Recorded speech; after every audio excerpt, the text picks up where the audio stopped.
shifts may be requested. Our volunteers are typically available evenings and weekends.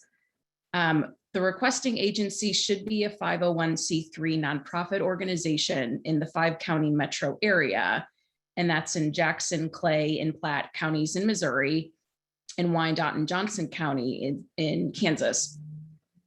Examples of events for a team include stuffing race packets for a 5K, working shifts for a community health fair, etc. And if you are interested in Action Team, please apply at jlkc.org/community/action team. And if possible, please submit requests at least 1 month in advance to help us organize 18 members for the event. Now on to Community Endowment Fund. And this involves money and no volunteers. This fund is used to award grants for financial assistance to community agencies in the 5 counties I stated before in response to critical needs. These needs may include, but are not limited to, unbudgeted expenses, sudden loss of funding, or a new program. Some examples of past grants funded are a new AC unit for an agency, fans to cool a warehouse where volunteers were working, a new refrigerator for an agency providing meal and food assistance. And you can actually see the picture of that refrigerator in the second picture on the slide. Emergency extermination for bed bug problems in a homeless shelter, severe weather damage to an agency's building. And the maximum grant is $7,500, and grant requests are considered on a first come, first served basis based on availability of funds. There is a rolling review process that typically awards grants every other month. Now on to signature programming. The Junior League signature programs are league-developed programs in our focus area of women and children. The league's goal is to transfer ownership of these programs once they are fully established. We have developed signature programs for 3 issues: abuse and neglect, childhood development, and women's self-sustainability. Currently, we have a Healthy You Family Meals program the league operates in conjunction with Boys and Girls Club, Operation Breakthrough, and Jewish Family Services. This program has been expanded to a dozen agencies and schools. As another example, this year the league is expanding one of our signature programs focused on community kits. In the past, we offered welcome kits targeted to women in domestic violence shelters. However, during the pandemic, we realized that the needs in our community have changed, and there are many organizations that would benefit from such a kit. Starting later this summer, any nonprofit organization, including all of you here this morning, can access and place an order, if you will, for one of these kits. The league has expanded the kit offerings to include family engagement kits with items like games and coloring books, and mental wellness kits with items that promote self-care, like a face mask and a journal. You can place an order for these kits on our webpage under the Community tab beginning in August of this year. Community members can access this information and more at www.jlkc.org/community, which brings us to community volunteers and grants, or as we call it, CV&G. A CV&G partnership is a single-year community partnership, and this year we'll be placing our partners for the year 2022 through 2023. Please keep in mind that CV&G programming only runs for a single league year, and agencies must reapply every year. We consider requests for volunteers and grant funding, or volunteers only. Volunteers are provided to carry out a program that is already established, or if new, programming is defined and documented so our volunteers are able to start working with the agency or its clients when the placement starts. The membership commitment needs to be 40 volunteers over the course of the year, which will be June 1st, 2022 through May 31st, 2023. The ideal committee would be a minimum of 7 volunteers, including a chair. The application deadline is August 6th of this year by 3 p.m. And that's very important to note because that is a very hard cutoff of 3 p.m. And here are some examples of partnership we've placed through CV&G.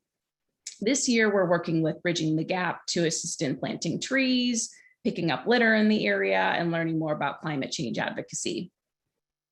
We've allocated 10 volunteers to Bridging the Gap, and no funding was requested from them. Through MindDrive, our members will be mentoring students and helping them learn critical thinking skills while learning about careers in the STEM fields. There are 10 volunteers allocated to MindDrive, and we granted them $5,000. And we're also assisting Wayside Waifs with their Humane Education Youth Reading Program, which allows struggling readers to read one-on-one to cats and dogs in a safe, non-judgmental environment to build literacy, competence, and confidence. We have given them 10 volunteers and $2,335.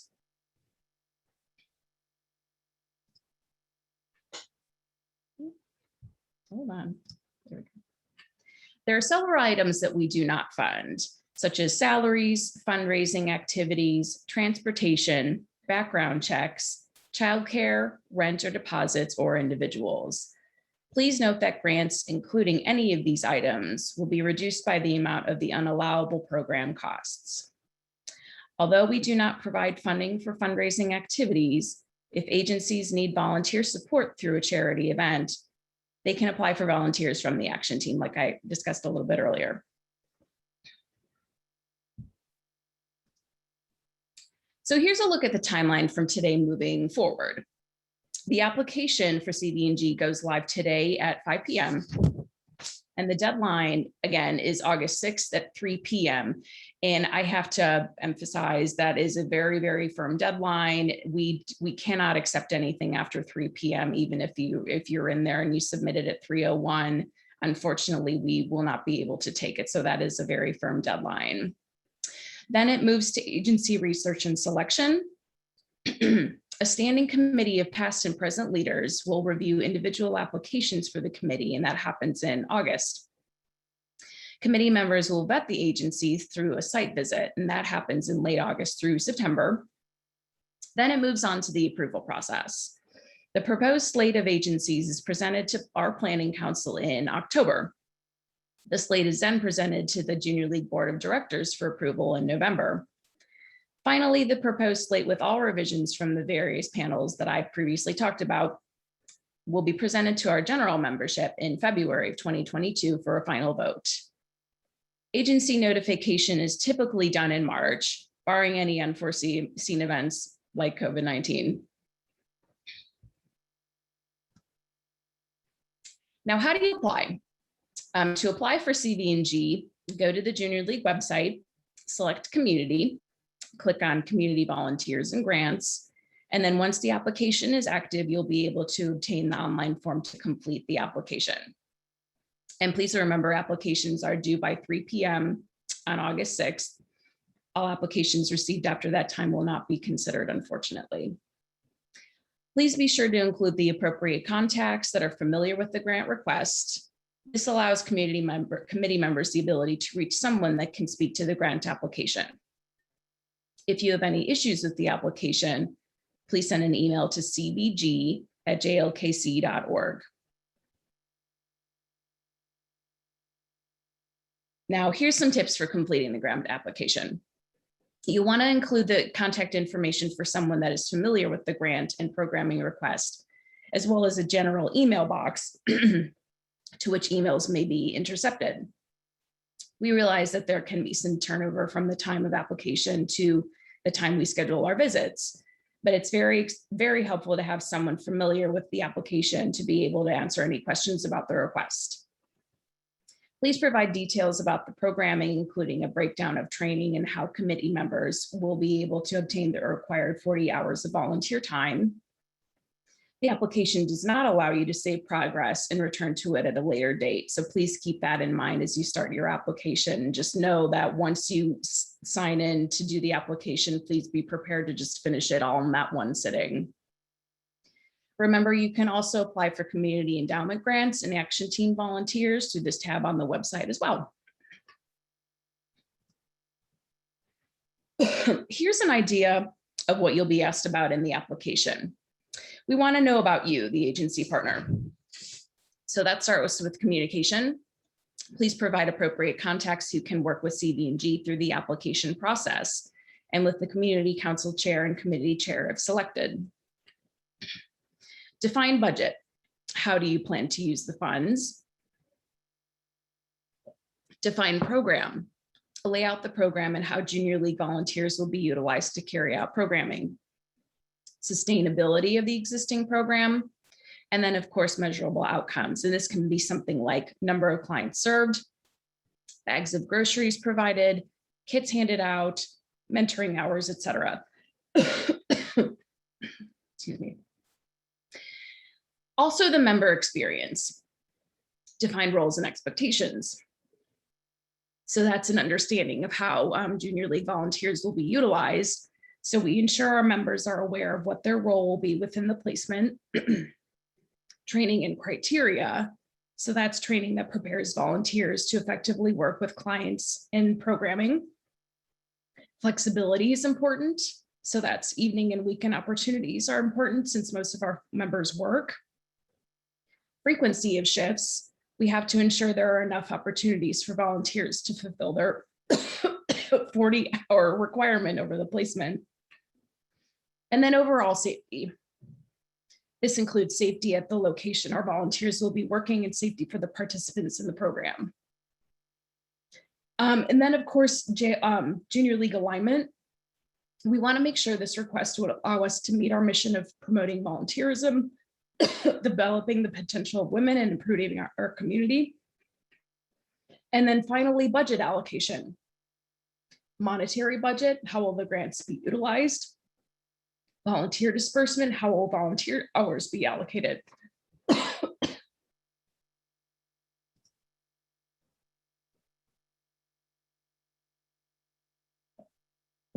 Here are just a couple of important dates to remember. Again, the CV&G application due date is August 6th. Holiday Mart, our biggest fundraiser of the year, if you are interested in that, is September 30th through October 3rd of this year. Our Little Back Dress initiative is slated for January of 2022. And C3KC is slated for March 2nd of 2022.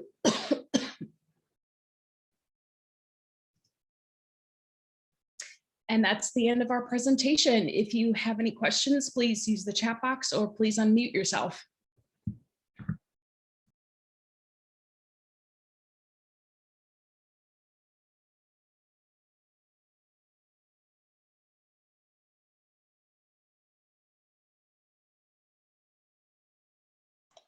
I'm going to let Laurel grab a drink again since I know she was coughing there.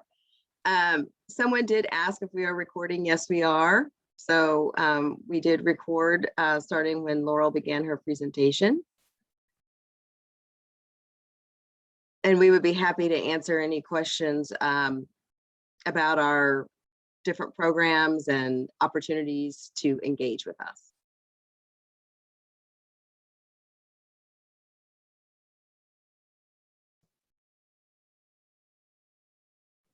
Yes, we're happy to send out this presentation. And if you have any questions that you might have thought of later on, feel free to contact me at cvg@jlkc.org.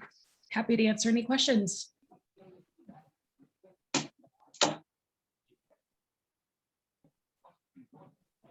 Laurel, we have a question in the chat. So to apply for a community endowment fund, that form is on our website. So it will automatically walk you through the process there. You don't have to necessarily email anyone specific. Our league year starts June 1. So a contact name that may be up there right now may not be current because our volunteers shift around in different positions annually on June 1. So I don't think that Katie Lord is the contact anymore for that. So just go ahead and fill out the application itself. And then if you have questions, you can always call us at 444-2112. That is our headquarters main line.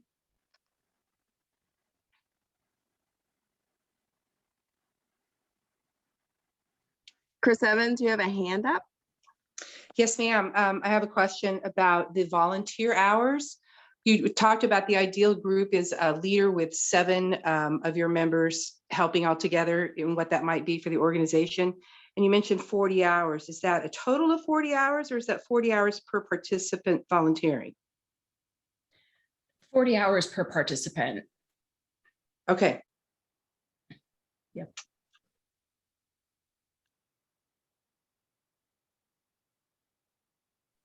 And Chris, just so you know, our members are aware of that.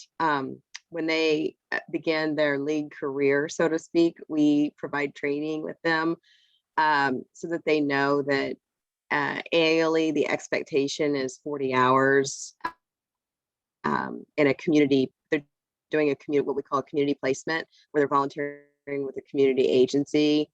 Our members are aware that they need to do a minimum of 40 hours. As you can imagine, most do more than that. It's not unusual to exceed that.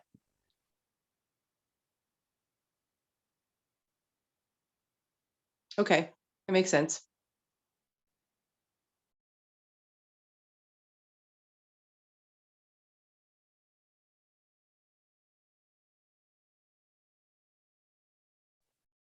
Do we have any other questions? I see some additional comments here in the chat.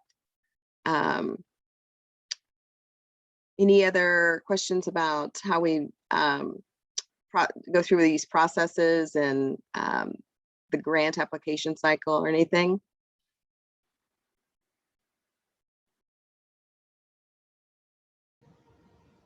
I have a quick question. Who determines what the signature program is going to be?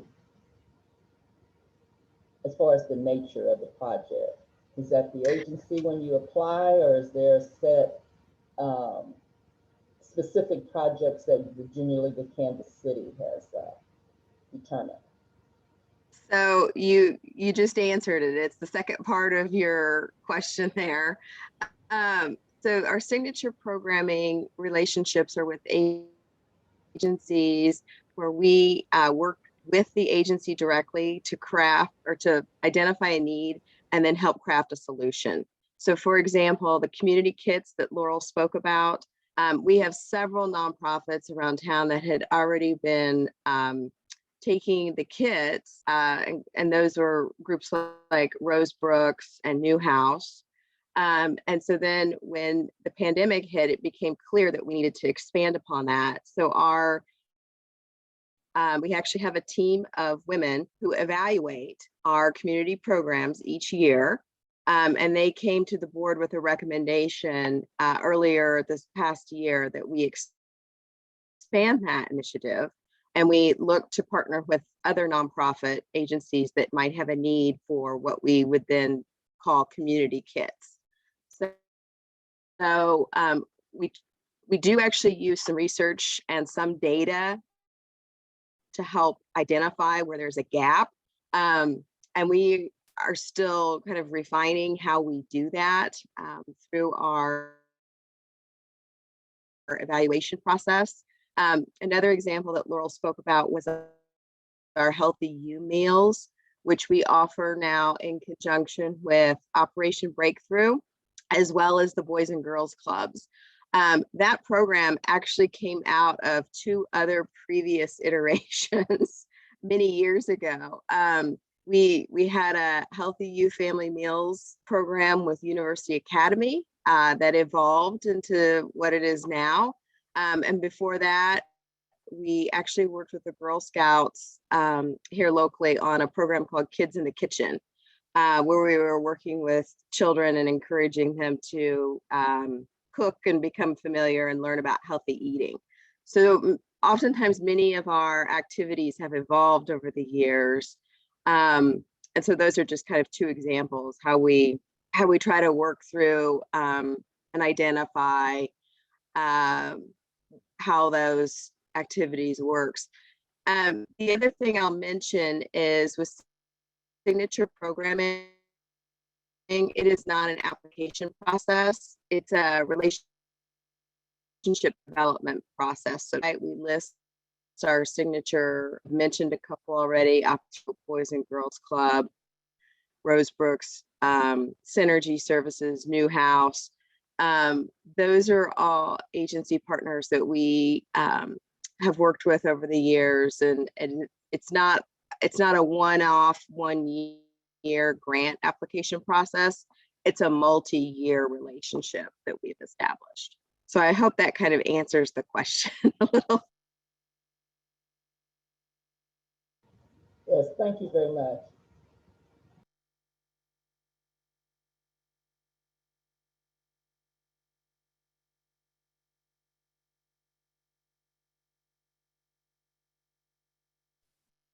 Okay.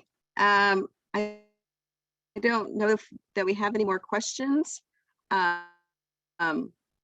Thank you all for being with us today. And we will send out this presentation. Jane Guthrie is the individual who emailed all of you with today's information for the call. And so we'll get that sent out and we will share that. In the meantime, please feel free to reach out to us if you have questions. All of our contact information, our phone numbers on our website, jlkc.org. And again, our number's 444-2112, 816. So you can always feel free to give us a call. And thank you, Laurel, for presenting today. Absolutely. And thanks everybody so much for joining. Remember, the application goes live at 5 p.m. today. So please fill out a request. It's due August 6th and would be happy to work with you all.